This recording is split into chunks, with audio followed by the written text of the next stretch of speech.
नमस्कार दोस्तों, आप सभी का बहुत बहुत स्वागत है हमारे चैनल पर। माँ को अपनी दुनिया समझने वालों की ज़िंदगी में कभी भी किसी भी प्रकार का अभाव नहीं आता है। सुनिए एक सुंदर सी कहानी।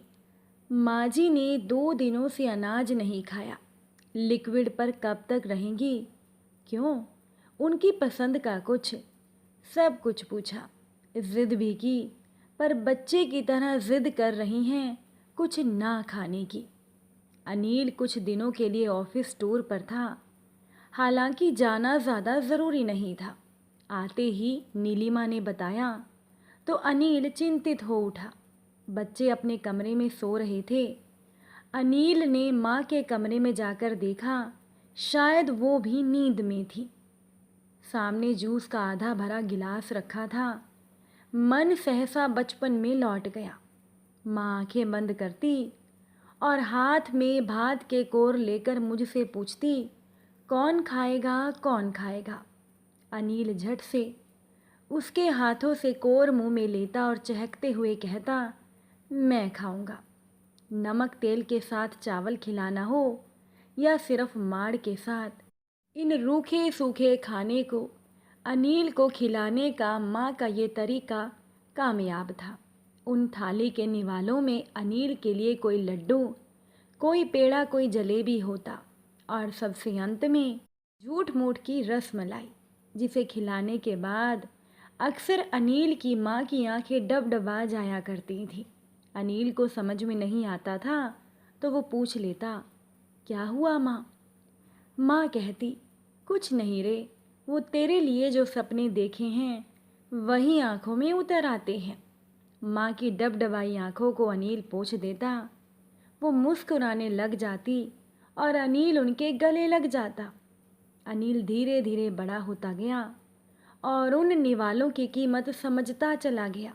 ये भी समझता गया कि इस पूरी दुनिया में वो ही माँ की दुनिया है और अनिल माँ की दुनिया को खूबसूरत बनाना चाहता था, उनके सपने पूरा करना चाहता था।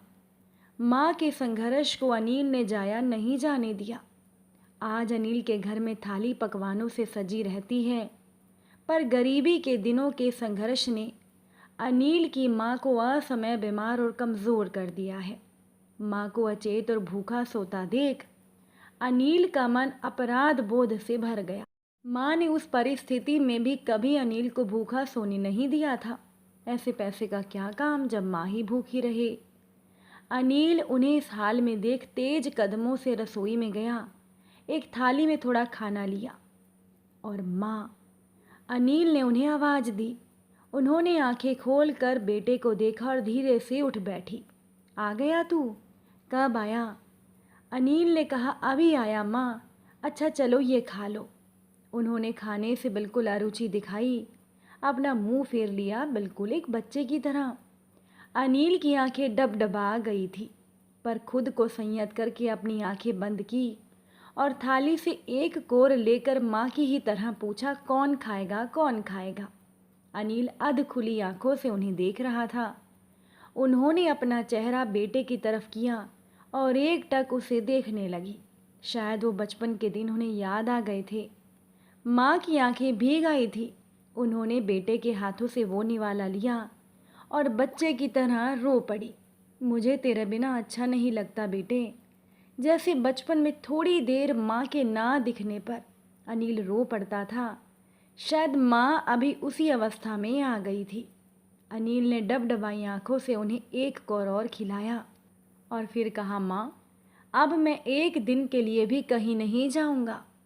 माँ को अपनी दुनिया समझने वालों की ज़िंदगी में कभी भी किसी भी प्रकार का भाव नहीं आता है। मातृ भगत बनकर तो देखो। साक्षात घर परिवार स्वर्ग नहीं बन गया तो कहिएगा।